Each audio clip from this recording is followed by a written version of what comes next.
January in Seattle didn't rain so much as it wept. A cold, steady drizzle slid down the windows of Riley Quinn's one-bedroom apartment on Capitol Hill like the city itself was crying and didn't know why. Inside, the radiator clanked, the string lights above the couch glowed amber, and the Slack notification chime had finally gone quiet for the night. Riley sat cross-legged on the floor in leggings and an old University of Washington hoodie, laptop balanced on a pillow, eyes burning from 14 straight hours of sprinting toward a product launch deadline. The calendar in the corner of her screen read Thursday, January 18th, 2024, 9:47 p.m. A banner popped up from HR. Year-end performance bonus deposited, $9,200. She exhaled, long and slow. $9,200. After taxes, it would be closer to $6,500, but still, enough for a real vacation. Enough to finally pay down the last of her student loans. Enough to breathe. Instead, she opened the banking app, typed in the familiar routing and account numbers she'd memorized when she was 19, and transferred $9,000 disappeared into her parents' joint checking with the memo line, Maddie's wedding flights, love you all, business class for 5, Seattle to Naples via Frankfurt. She'd already compared 3 airlines, found the best layover, even used her own miles to shave another $800 off the total. Same as always. Riley fixed things before anyone noticed they were broken. She hit send, closed the lid of her MacBook, and allowed herself exactly 30 seconds of smug satisfaction. Maddie was getting the destination wedding of her Pinterest dreams on the Amalfi Coast in June. Riley had helped pick the villa, negotiated the group rate, built the damn wedding website when the planner flaked. This was her gift, her big, generous, invisible gift. Her phone buzzed on the coffee table. Mom. Riley smiled before she even picked up. Hey, Mom, did the transfer go through okay? Hi, sweetie. Lauren Quinn's voice was sugar and hairspray. Yes, it came through this morning. You're an angel. But listen, there's been a tiny little change to the travel plans. Riley's stomach did the thing it always did when her mother used the word tiny. Like the time Tiny turned into Chloe needing braces costing $18,000. Or Tiny turned into Dad's small fender bender that wasn't small once the other driver lawyered up. Okay, Riley said carefully. So Chloe has this amazing brand deal with an Italian fashion house, super last minute, and they really want her flying first class for the content. You know, the lie-flat seats, the champagne, the whole aesthetic. And the villa only has 5 bedrooms, and Maddie's maid of honor literally had a meltdown when we tried to put her in the sofa bed, so we gave her your room. But Lauren's voice brightened the way it did when she was about to deliver fantastic news. I found the cutest hostel in Sorrento. It's only 40 minutes by bus, has fabulous reviews, 4.6 stars, and the photos are so European and charming. Riley stared at the rain sliding down the glass. 40 minutes by bus on the Amalfi Coast in June with luggage after a transatlantic flight. Mom, she said slowly, I sent $9,000 this morning so we could all fly together, business class. Like we planned. A soft, sympathetic clucking sound. I know, honey, and we're so grateful, but Chloe's career is really taking off, and Maddie only gets married once, and you're so good at figuring these things out. You're so good at figuring these things out. The sentence landed exactly the way it always did, half compliment, half dismissal. Riley's cursor hovered over the Alaska Airlines app she'd been saving in an incognito tab. Economy Basic. 1 stop in Denver, 1 in Reykjavik, 1 in Rome. 29 hours door to door. Arrival time, 3:15 p.m. the day of the wedding. Maybe in time for the reception if the buses ran on schedule. She closed the tab. Riley, sweetie, you still there? Yeah, Riley said. Her voice sounded like it belonged to someone else. I'm here. Great. I knew you'd understand. You always do. Oh, and could you book the hostel? The link is in your email. Love you. Bye. The call ended. Riley sat very still. The radiator clanked. Somewhere downstairs, a couple was arguing about whose turn it was to take the dog out. The rain kept falling. 15 years of memory scrolled behind her eyes like a horror montage. Teaching Dad how to use Venmo after he got scammed by a Facebook marketplace seller. Spending 4 hours on hold with the IRS because Mom filled out the 1099 wrong again. Driving to Pullman at 2 a.m. sophomore year because Chloe got too drunk at a frat party and didn't want Mom and Dad to know. Building Maddie's wedding registry when Maddie was too busy with dress fittings. Reprogramming the thermostat every fall because no one else could figure out the Nest app. You're so good at figuring these things out. Riley stood up slowly, walked to the bedroom, and knelt beside the bed. She pulled out the fireproof lockbox she kept hidden behind winter boots no one ever touched. The combination was her college graduation date, the one only she and Aunt Eleanor had celebrated with takeout pho because everyone else forgot. Inside, a cream envelope, heavy stationery, Eleanor's perfect Palmer penmanship on the front. Riley, if you're reading this, they've finally done it. They've taken the last thing you had to give. When they finally drain you dry, this is your parachute. Love you forever, Aunt Elle. Tucked beside the letter was a single safe deposit key and a folded printout, a trust account in Riley's name only. Balance as of last statement, $250,000. Riley's fingers didn't shake. They were perfectly steady as she closed the box, stood up, and looked around the apartment that had never really felt like home. Outside, Seattle kept crying. Inside, Riley Quinn stopped. For the first time in 29 years, something inside her chest didn't break. It froze solid. The radiator had gone quiet. The only sound in the apartment was the soft mechanical heartbeat of the MacBook cooling on the floor, and the endless whisper of rain against glass. Riley sat on the edge of her bed in the dark, the lockbox open in her lap, the trust account statement glowing under the streetlight that leaked through the blinds. $250,000. Aunt Eleanor had died 18 months ago, heart attack in the rose garden of her Portland bungalow, and Riley had been the only one at the hospital.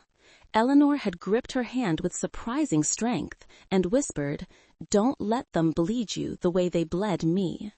Then she'd pressed the key into Riley's palm and made her promise to wait. Just wait until it was unbearable. Tonight qualified. Riley did not cry. There was no dramatic gasp, no hot tears, no collapse onto the hardwood. She simply felt the temperature inside her chest drop to something arctic and permanent. The part of her that had spent a lifetime warming everyone else, making sure Chloe's photos looked perfect, that Dad's retirement distributions didn't trigger extra taxes, that Mom's Facebook didn't get hacked again, crystallized into a single, flawless shard of ice. She closed the lockbox, slid it back behind the boots, and opened her laptop. First, the resignation letter. 2. Ryan.Keller@stratify.io. Subject, Immediate Resignation, Riley Quinn. Ryan, effective immediately, I resign my position as Senior Product Manager. I've already revoked your access to my work accounts and wiped local drives. Good luck replacing the roadmap I built. You'll need it. No warmth, no thank you, no notice period. She attached the signed PDF she'd prepared 6 months ago, just in case, hit send, and watched the little swoosh disappear into the ether. Next, geography. Stratify's non-compete was ironclad for North America and the EU. Ryan loved bragging about that clause. Riley opened Kayak in incognito, typed SEA to BOG, one way, tomorrow. The cheapest route went through Lisbon. Perfect. Colombia wasn't on Ryan's map, literal or figurative. She booked the 6:10 a.m. departure for $417, paid with the debit card tied to the trust. Seat 32A, window, back of the plane. She didn't care. Then came the surgical strikes. She logged into her parents' Chase account, username Lauren Quinn 1966, password Chloe B. Day 2000. Mom's Costco membership, Dad's Sirius XM, the family's iCloud storage that held 30,000 photos Chloe would scream about tomorrow, Apple Family Organizer, remove Lauren Quinn, Greg Quinn, Madison Quinn, Chloe Quinn. Amazon Household, dissolve. Netflix, change email, change password, kick every device. Vanguard joint account, remove Riley as joint owner and back up 2FA. Ring doorbell, delete shared access. Nest thermostat, factory reset scheduled for 3 a.m. Even the shared Google Drive folder titled Quinn Family Memories, which Riley had meticulously organized by year since 2011, she archived, encrypted, and moved to a new account under rquinn.parachute87@gmail.com. It took 43 minutes. She moved like a developer dropping tables from a production database. Calm, methodical, irreversible. No warnings, no goodbye notes. When she was done, the Quinn family no longer existed inside any system she controlled. She opened Gmail, created a new scheduled message. To Lauren Quinn 1966@gmail.com, Greg.Quinn retired@gmail.com, subject, no subject. Body, I am alive and well, do not look for me.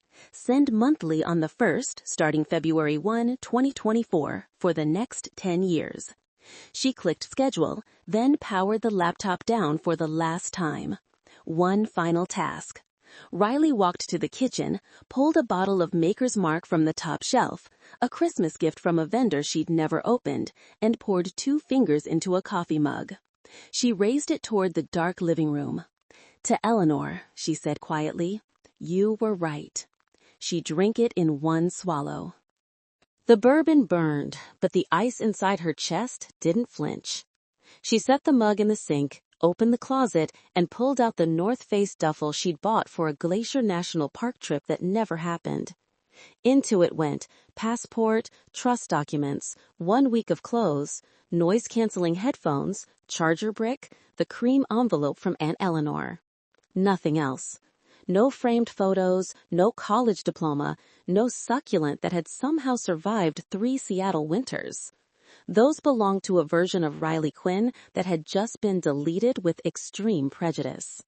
She set her alarm for 3:45 a.m., laid down fully clothed on top of the comforter, and stared at the ceiling. The rain had softened to mist. Somewhere across the city, her mother was probably asleep under the heated blanket Riley had programmed to turn on at 10 p.m. every night. Chloe was editing tomorrow's TikTok in the bedroom Riley had helped pay for. Maddie was finalizing seating charts that Riley had color-coded in Google Sheets. They would wake up tomorrow to a house that no longer recognized them. Riley closed her eyes. For the first time in 29 years, she didn't dream of fixing anything. Friday, January 19th, 2024, 7:03 a.m. The CarMax lot in Tukwila smells like wet asphalt and burnt coffee. Riley handed over the title to her 2019 Subaru Crosstrek, the one she'd paid off last year with 2 extra payments so the family could keep using her AAA membership, and walked out with a cashier's check for $21,400. The buyer asked if she wanted to take one last drive. She said no. By noon, she had posted everything else on Facebook Marketplace at fire sale prices. West Elm couch, gray, barely used, $150. IKEA kitchen table plus 4 chairs, $60. Queen mattress plus frame, $120. Nespresso machine she'd bought Mom for Christmas 2 years ago, $40. 55-inch OLED TV, $250. The messages flooded in within minutes. Seattleites loved a bargain on a rainy weekend. She turned on porch pickup only, taped printed instructions to the apartment door, and left the key under the mat for the building manager. Strangers came and went like a silent, efficient funeral procession for her old life. By Sunday night, the apartment was empty, except for the echo of her footsteps and a single roll of packing tape she'd forgotten. Monday morning, she walked into the leasing office of the Pearl on Denny with an envelope containing $4,800 in hundreds. Early lease termination, she said. The manager opened his mouth to quote the 60-day notice clause, saw the cash, and closed it again. He stamped paid in full across her file and handed back the keys so she could leave them in the unit. She never went back upstairs. Monday night, she sat cross-legged on the bare floor, the duffel and a backpack her only possessions. She opened the new laptop she'd bought at Best Buy with cash, no Apple ID, no iCloud, no history, and double-checked the scheduled email one last time. 2. Lauren Quinn 1966 at gmail.com, gregquinn.retired@gmail.com. Subject, none. Body, I am alive and well. Do not look for me. First send, February 1, 2024, 8 a.m. PST. Repeat, first of every month for 10 years. She clicked save. 10 years of proof of life with zero traceability. Perfect. Then she opened Find My and watched the little green dot that represented her iPhone 14 Pro, the one with the cracked corner from the time she'd driven to Spokane at midnight to pick up Chloe from a music festival, blink once, twice, in the apartment on Capitol Hill. She hit remove device, then walked to the kitchen, laid the phone on the counter, and brought the hammer down 3 times.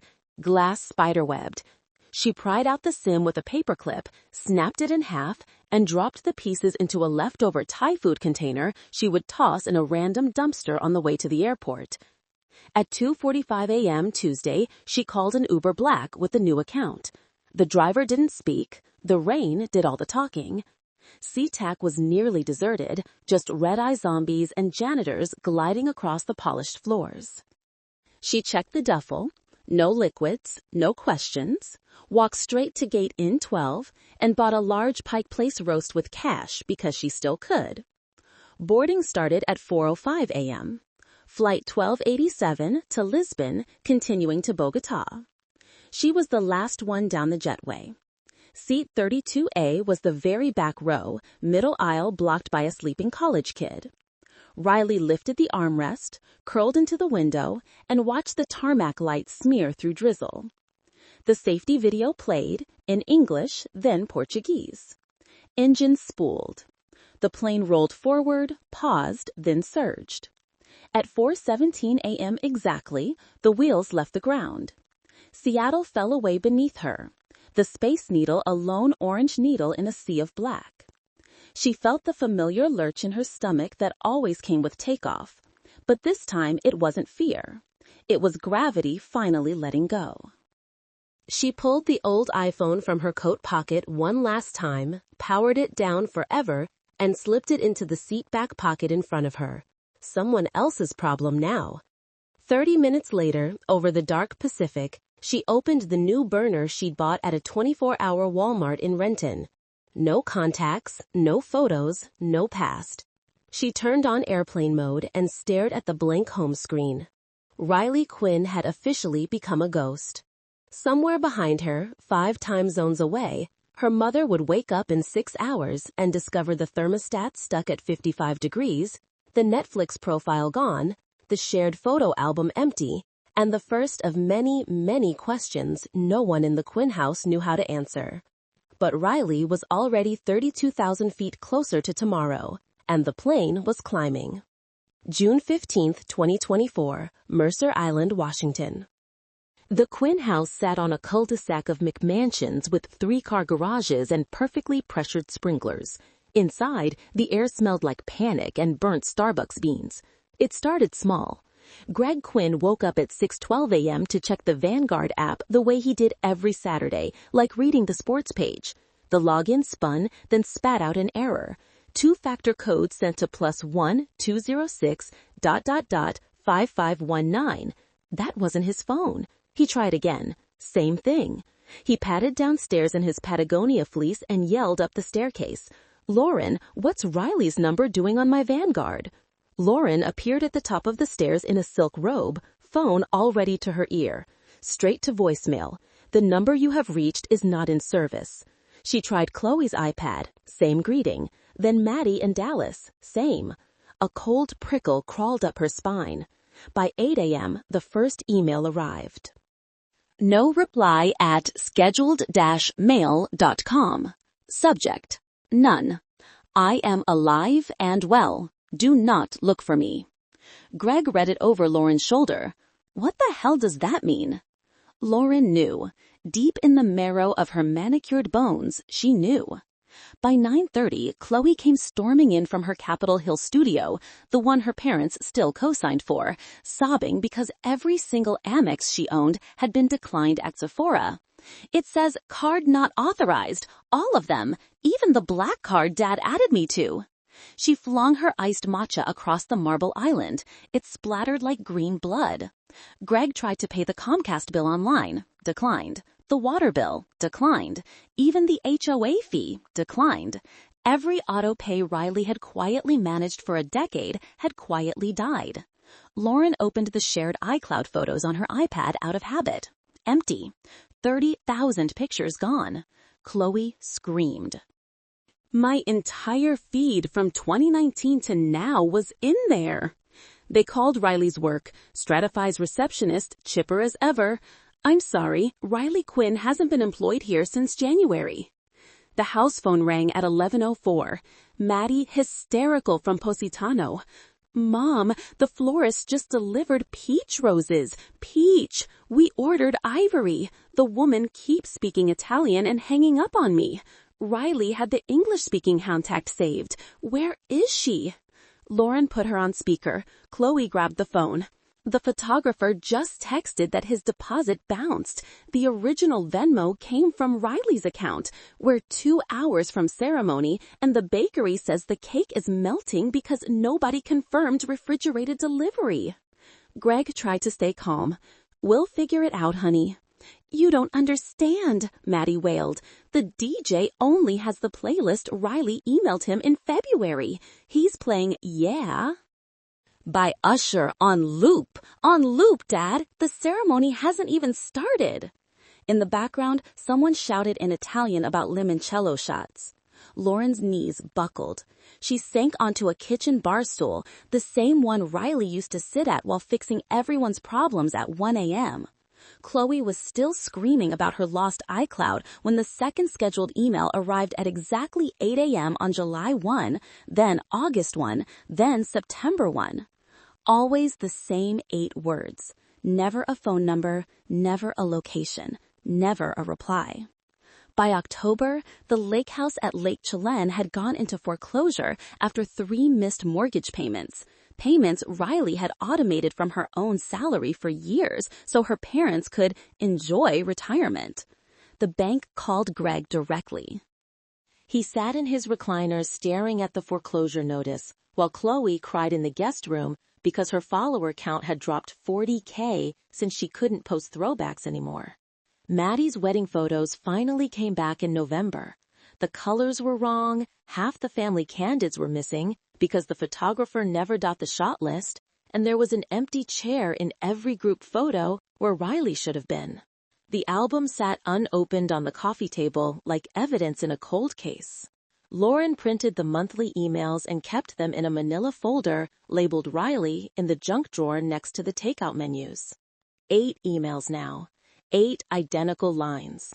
On New Year's Eve, Greg raised a glass of champagne that tasted like pennies and said, "To figuring it out in 2025. Nobody clinked. They had learned, too late, that Riley hadn't just left. She had deleted the operating system the entire Quinn family had been running on for 15 years, and there was no reinstall button. Medellín, September 2024. The apartment Riley rented on the 13th floor in El Poblado had a balcony that looked straight at the mountains. Every morning she woke to the smell of arepas from the street vendors and the low rumble of motorcycles climbing the hills. 9 months had turned her from a Seattle ghost into someone the locals simply called la americana de ojos fríos. She spoke Spanish now with a soft paisa lilt, negotiated prices in the villages of Jericó and Jardín, and had 12 small family workshops shipping her single-origin coffee and hand-tooled leather bags that were already selling out on a Shopify store she'd built herself. Revenue had crossed 7 figures in August. The ice in her chest had become something else, a cold, clear engine that never overheated. Then the fever came. It started as a headache behind the eyes on a Tuesday while she was tasting geisha beans in a finca outside Fredonia. By nightfall, she was shaking under 3 blankets, joints screaming, skin on fire. The hostel owner, Doña Clara, drove her to Clínica Medellín Las Américas at 2 a.m. in the back of a battered Renault 4. Dengue hemorrhagic fever, the doctor said. Platelets at 38,000. You're staying. They put her in a private room because she paid cash and didn't argue. IV lines in both arms, ice packs on her groin and neck, the beep of monitors counting her heartbeats like a metronome. For 4 days, she drifted in and out of delirium, the ceiling tiles swimming into Seattle rain and then back into Colombian sun. On the 5th night, the fever spiked to 104.8. She was alone, soaked in sweat, teeth chattering so hard she tasted blood. Her new burner phone sat on the rolling tray table, screen cracked from when she dropped it during a wave of chills. With trembling fingers, she opened the contacts.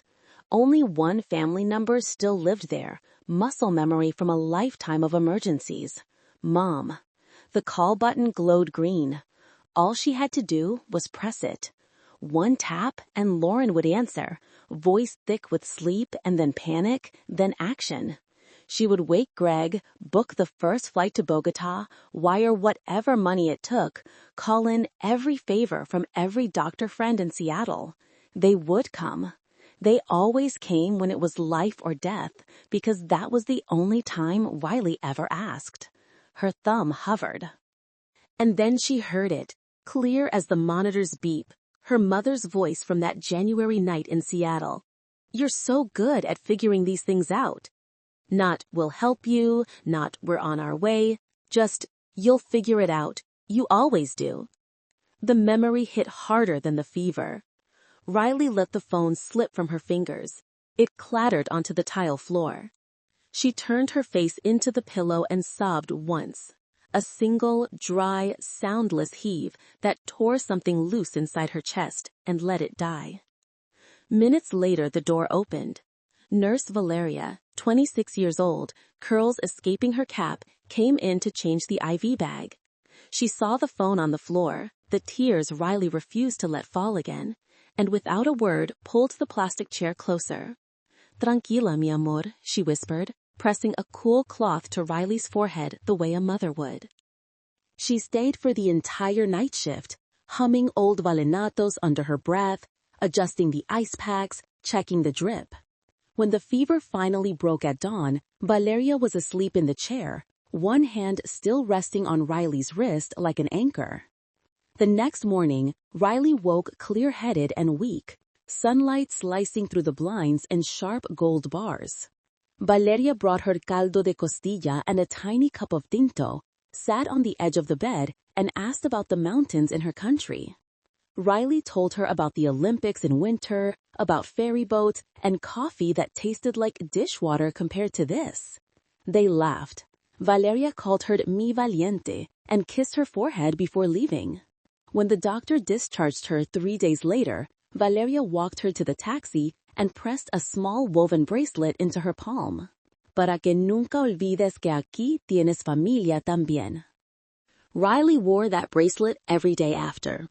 Something inside her that had survived on crumbs of hope for 29 years finally, quietly, starved to death in that hospital room. The part that still believed blood was thicker than exhaustion. The part that thought love could be earned by fixing everyone else's messes. It didn't thrash or scream. It simply lay down in the Colombian sun and stopped breathing. Riley Quinn left the hospital lighter. Not healed, never that again, but hollowed out and refilled with something colder, cleaner, and entirely her own. March 2025, Medellín, then Austin. The legend began in the mountain villages and spread like wildfire through WhatsApp groups and Saturday markets. They said there was an Americana who arrived alone with one duffel and eyes the color of glacier water. She paid in full, on the dot, never haggled after the first fair price, and never cried, not even when the rains washed out the only road for 3 weeks and half the harvest rotted. When old Don Arcesio's wife died, the Americana sent the widow enough money for a proper funeral and kept buying the same volume of coffee so the family wouldn't lose the contract. When the youngest son of the leather workshop in Jericho wanted to study industrial design in Bogotá, she paid the first year's tuition without being asked twice. They called her La Americana de ojos fríos because she never raised her voice, never smiled unless the numbers were right, and never, ever missed a container. By month 14, the $250,000 trust had been spun into $1.2 million in revenue, 42 exclusive supplier contracts, and a warehouse in the port of Cartagena that ran like a Swiss watch. Boutique roasters in Brooklyn and Venice Beach fought over her lots. Barney's ordered $30,000 of hand-tooled bags sight unseen. Riley didn't celebrate. She just opened a new spreadsheet and kept building. Then, on a Thursday in late March, a direct message slid into her business Instagram from an account with 1.2 million followers, @Valortiz. Valentina Ortiz was 42, Tejana by way of San Antonio, former VP of Operations at Indeed, and the newest shark on the Spanish-language version of Shark Tank. Her new company, Calor Technologies, was a supply chain AI platform that had just raised a $180 million Series B. She was looking for a COO who could make the impossible happen in 12 months instead of 36. They met at a rooftop cafe in Laureles. Valentina wore a crimson blazer sharp enough to cut glass. Riley wore black jeans and the same leather bracelet Valeria had tied on her wrist in the hospital. Valentina didn't waste time. "I've been watching your containers clear customs faster than FedEx," she said in perfect border Spanish. "I've seen your rejection rate at 0.4%. I've seen roasters cry when you sell out in 6 minutes. I don't care where you came from or why you left. I care that you build things that don't break and people who don't quit." Riley sipped her Tinto. "What are you offering?" "CO, Austin headquarters. Base $380, plus 1% founder's equity, full vest in 4 years. You get a team of 30, a budget I don't look at too closely, and my personal promise that nobody will ever ask you to book their little sister's first-class ticket again." Riley set the tiny cup down. "When do I start?" Valentina's smile was quick and lethal. "There's a Gulfstream G650 leaving El Dorado tomorrow at noon. Be on it." They shook hands over the table, the city humming 30 stories below them. 24 hours later, Riley landed at Austin Bergstrom in jeans and a cashmere sweater the color of wet ash. A black Escalade waited curbside. The driver handed her a new iPhone still in the box and a key card to a 42nd floor corner office overlooking Lady Bird Lake. By Monday morning, her nameplate already read, "Riley Quinn, Chief Operating Officer, Calor Technologies." The legend of the ice-eyed Americana followed her north, but the whispers changed tone. In the villages, they now said she had gone to build something bigger, something that would bring more money to more families than any single gringa ever had before. They toasted her with aguardiente when her containers cleared customs in record time. Children in Jericho wore tiny woven bracelets like the one Valeria had given her. Riley didn't go back to Seattle. She didn't need to. The ice had done its job. It had kept her alive long enough to become someone no one could drain again. And for the first time in her life, when people looked at her, they didn't see the family fixer. They saw the woman who turned $250,000 into $1.2 million in 14 months without ever shedding a tear. They saw the future. May 1, 2025, Austin Bergstrom International Airport. The Gulfstream touched down at 7:42 a.m. under a sky so blue it looked fake. Riley stepped onto the tarmac in black jeans, a white silk blouse, and the same leather bracelet from Medellín, hair now in a razor-sharp bob that ended exactly at her jawline.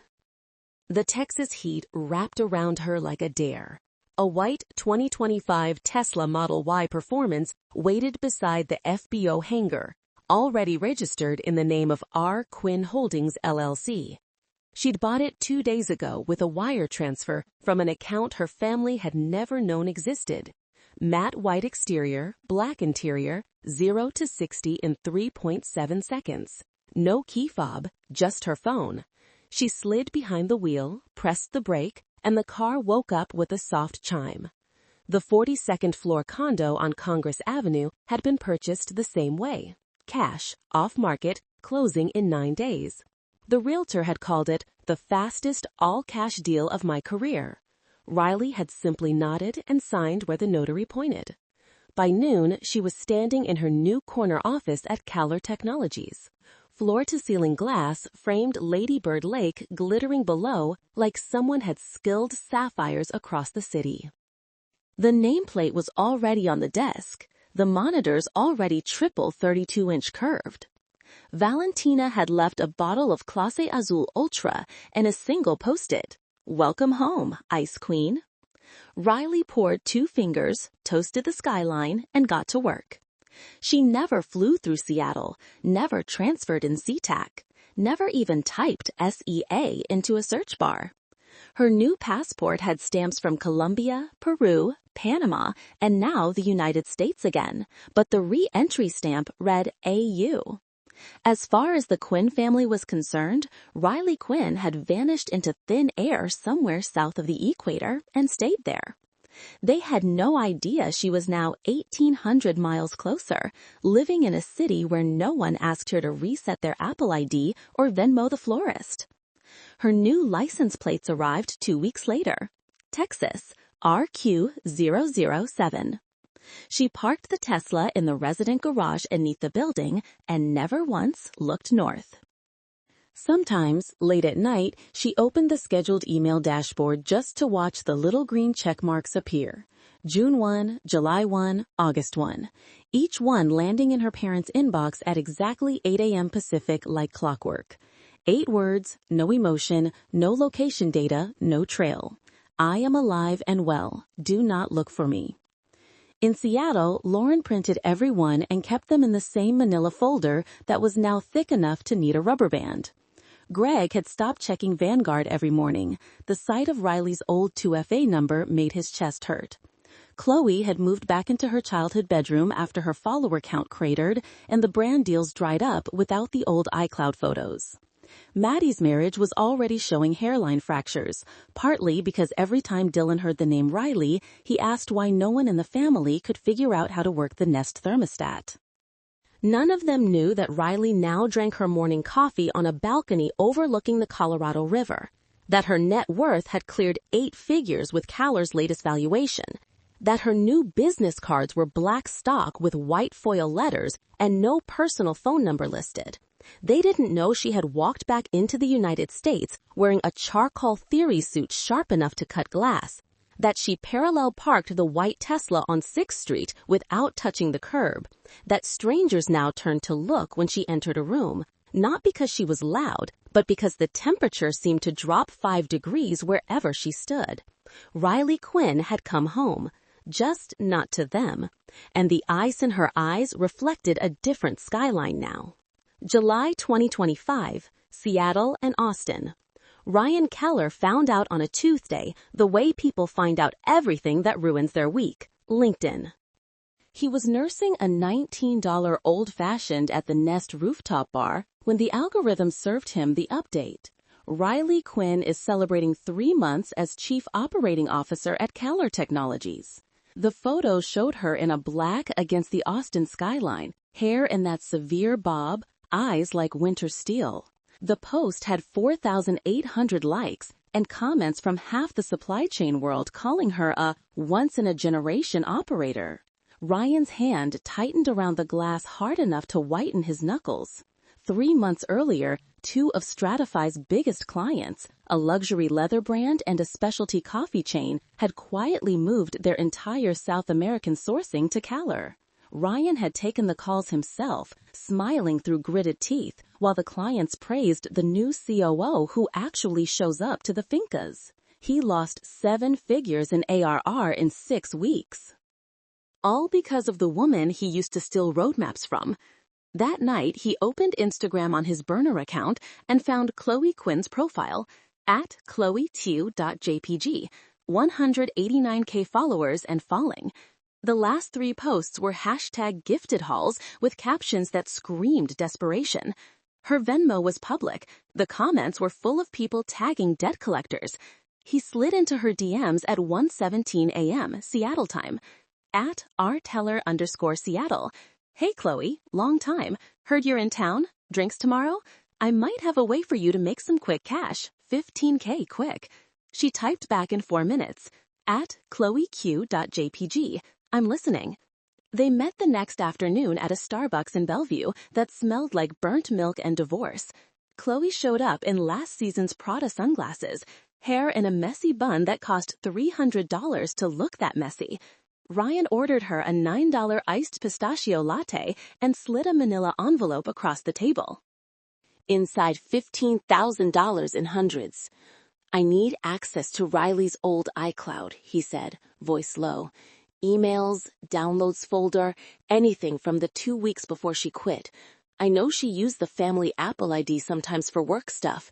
If I can prove she took client data, I can sue Caller for everything and get my contracts back. Chloe stared at the money like it was a life raft. Her parents had finally frozen every card after the $78,000 Neiman Marcus bill came due. She was 2 months behind on rent and eating instant ramen between sponsored posts that paid in free leggings. She wiped everything, Chloe whispered. Photos, messages, all gone. Ryan leaned in.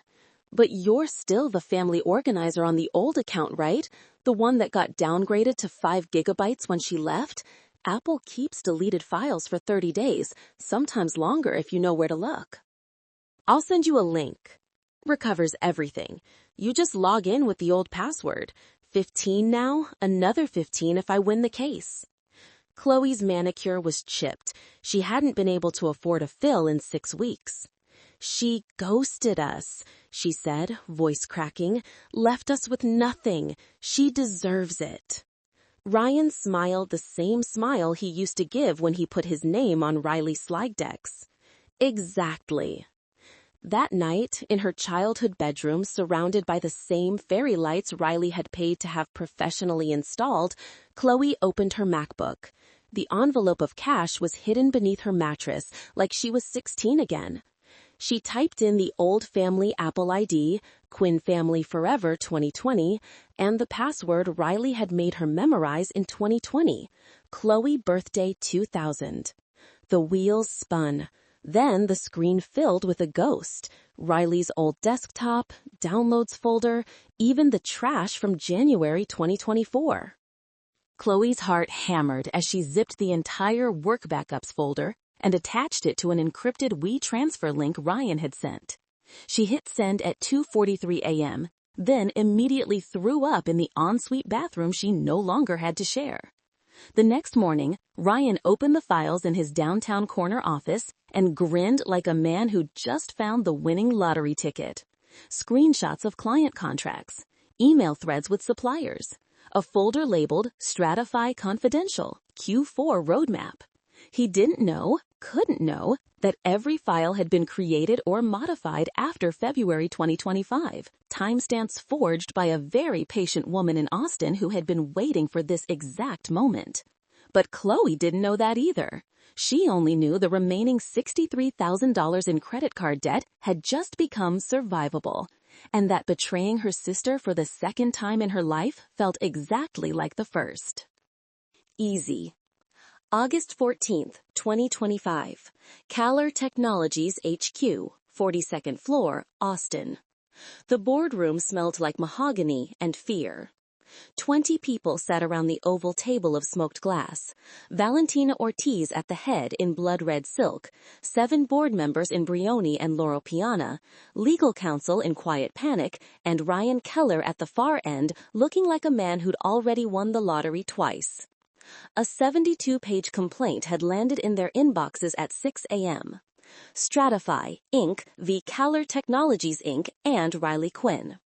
Claim, theft of trade secrets, breach of non-compete, tortious interference.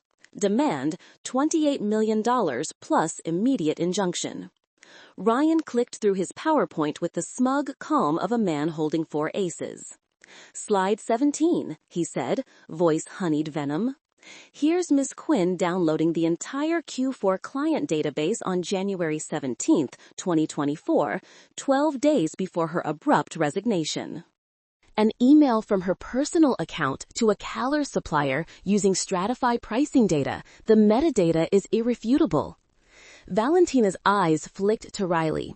Riley hadn't moved, hadn't blinked. She wore a charcoal suit sharp enough to shave with, hair in that lethal bob, hands folded on a closed MacBook Air like a poker player waiting for the river card. Valentina finally spoke. Miss Quinn, your response? Riley stood. The room temperature seemed to drop 5 degrees. Everything Mr. Keller just showed you is fabricated, she said, voice calm, almost gentle, and I can prove it in 90 seconds.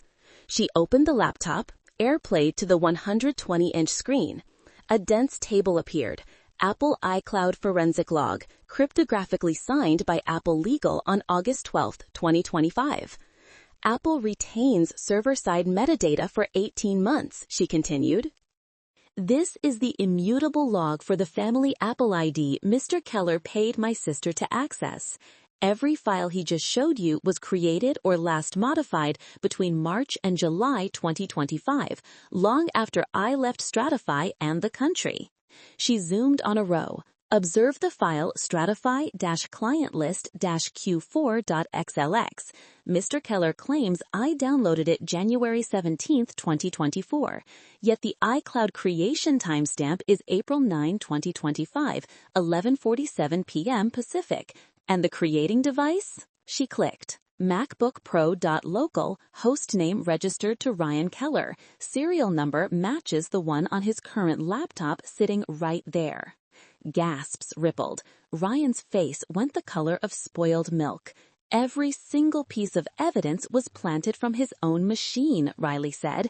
He even forgot to scrub the EXIF data on the screenshots. Amateur hour. Valentina's smile could have frozen hell. Ryan shot to his feet. This is slander. Those logs could be... The conference room doors burst open. 2 men in dark suits stepped in, badges gleaming. IRS Criminal Investigation Division. Ryan Michael Keller? The taller one asked. Ryan's mouth opened, closed, opened again. You are under arrest for filing false instruments in a federal complaint, conspiracy to commit wire fraud, and 38 counts of customs fraud related to systematic misclassification of imported leather goods under HS code 64099. You have the right to remain silent. The second agent was already snapping cuffs. Ryan's voice cracked into a high animal sound as they pulled him past the table. His knee caught the corner. The PowerPoint advanced to a slide he hadn't meant to show. An internal Stratify email chain titled, How much can we lowball duties before CBP notices? The room erupted. Phones came out. Someone dropped a crystal water glass. It shattered like a gunshot. Riley closed her laptop with a soft click. Valentina stood, voice cutting through the chaos like a blade. Meeting adjourned. Miss Quinn, my office, now. As the agents dragged Ryan past her, he tried one last lunge. You bitch, you set me up. Riley looked at him for the first time all morning. Her eyes were glacier water over steel. No, Ryan, she said quietly. You set yourself up the day you decided I was disposable. The doors closed behind the agents. The boardroom fell into stunned silence.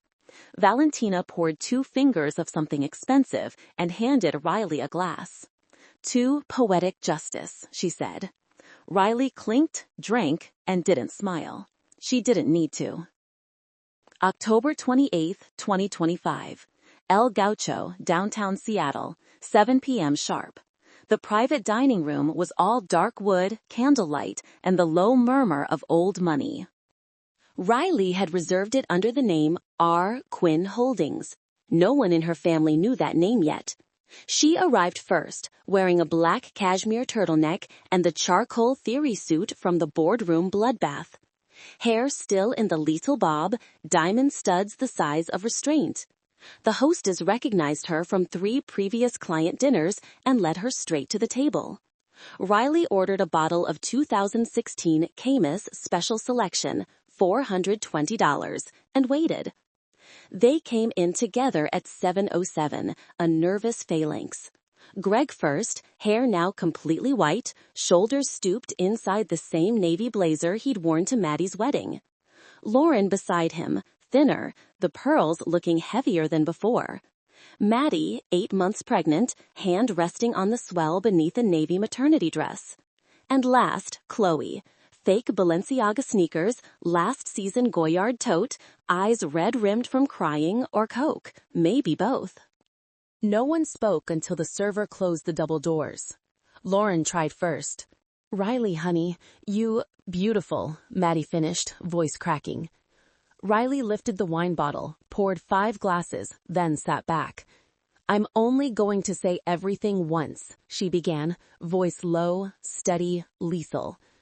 "After tonight, we will never discuss it again unless I decide otherwise." She reached into the Hermes Kelly on the chair beside her and produced 3 items. First, a thick manila folder. She slid it across the table to Greg. "Open it."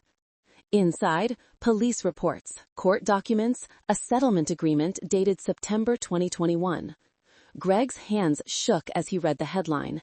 State of Washington vs. Chloe Quinn, DUI, hit and run, property damage $38,000. "You were in Ibiza," Riley said to Chloe without looking at her. "You came home drunk, took mom's Audi, totaled a 1971 Porsche 911 in Bellevue. The owner was a federal judge's son. He wanted felony charges. You begged me not to tell anyone, so I liquidated my entire Robinhood account, paid a specialty attorney $42,000 plus $18,000 civil settlement so you'd never have a record. I ate the early withdrawal penalties. You promised you'd pay me back when you blew up on TikTok." Chloe's face went gray. Second item, a single sheet of paper. Riley placed it in front of Lauren. Bank of America wire confirmation. $15,000 from Stratify Holdings LLC to Chloe Quinn, July 22, 2025, for consulting services. Those services were hacking my old iCloud to plant fake evidence so Ryan Keller could sue me. Lauren gasped. Maddie put a hand over her mouth. Greg looked like he'd been punched. Third item, a set of keys on a new brass fob, engraved Lake Chelan. Riley laid them in the center of the table like a loaded gun. 2 weeks ago, you received a foreclosure notice on the lake house. You sold it in a panic for $1.1 million to cover IRS liens and Chloe's credit cards. Yesterday, the sale closed. The buyer was R. Quinn Holdings, LLC. I paid $1.65 million cash, 20% over asking to make sure no one else could touch it. Title is in my name only. Silence so complete they could hear the rain starting outside. Riley leaned forward. Here are the new rules. The lake house remains available to Mom, Dad, and Maddie's family, rent-free forever. Holidays, summers, whenever you want. I will keep the utilities on and the taxes paid. But there is one permanent change. She finally looked at Chloe. Ice blue eyes, no mercy. You are banned. You do not step foot on that property until you repay every cent you owe me. $42,000 for the DUI, plus 5% simple interest for 4 years, $50,400. Plus the $15,000 you took from Ryan Keller. Total $65,400. I'll round down to $61,400 because I'm feeling generous. Chloe burst into tears. You can't. It's my favorite place in the world. I can, Riley said. I did. There are new gates, new cameras, new security company. Try it and you'll be arrested for trespassing. Greg found his voice. Riley, we didn't know about any of this. That's the problem, she replied. You never knew because I made sure you never had to. The steaks arrived. Filet for everyone except Riley, who hadn't ordered. No one touched them. Lauren reached for the keys with trembling fingers. Riley pulled them back an inch. These stay with me. You want in? You text me. I'll send the code. That's how it works now. Maddie, tears sliding down pregnant cheeks, are you ever going to forgive us? Riley stood, smoothed her suit jacket, and dropped a black Amex on the leather folder the server had discreetly left. Dinner is $680, including tip. Paid. She picked up the keys, looked at each of them one last time. Welcome to the world where I hold the keys. Literally. Then she walked out. The rain had turned heavy, the kind of cold Seattle downpour that soaks through cashmere in seconds.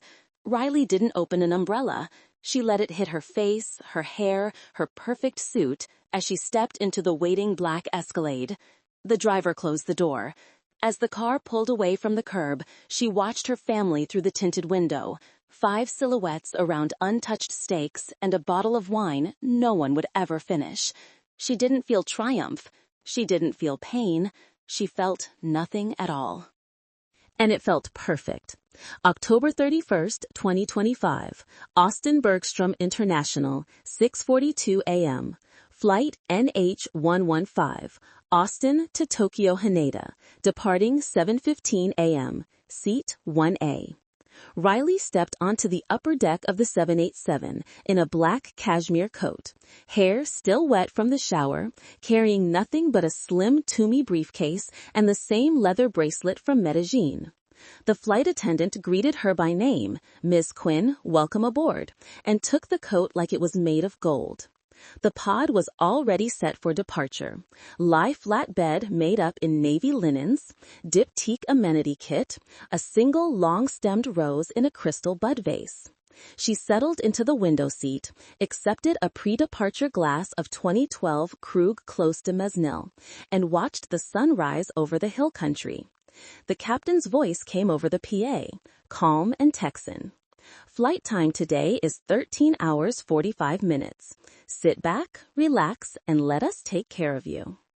For the first time in her life, Riley believed it. At cruising altitude, the purser dimmed the cabin lights to a soft amber.